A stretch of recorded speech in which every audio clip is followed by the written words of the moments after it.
America Canada మధ్య వాణిజ్య వివాదం మరోసారి ముదిరింది. కెనడా ఉత్పత్తులపై అమెరికా అదనంగా 50% టారిఫ్లు విధించింది. కొత్త టారిఫ్లు వచ్చే 30 రోజుల్లో అమల్లోకి రానున్నాయి.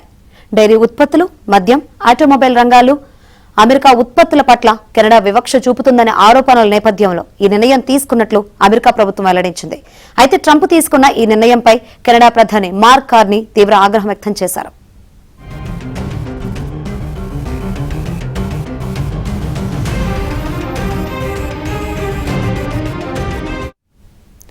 ట్రంప్ చర్యలు ఏకపక్షంగా ఉన్నాయని, అమెరికా, మెక్సికో, కెనడా ఒప్పందం స్ఫూర్తికి టారిఫ్లు విరుద్ధమని విమర్శించారు.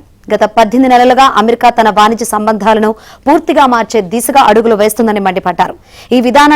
ఈ వివాదాన్ని పరిష్కరించేందుకు కెనడా ఇప్పటికే పలు సమగ్ర ప్రతిపాదనలు సమర్పించిందని, చర్చలను మరింత వేగవంతం చేసేందుకు సిద్ధంగా ఉన్నామని తెలిపారు.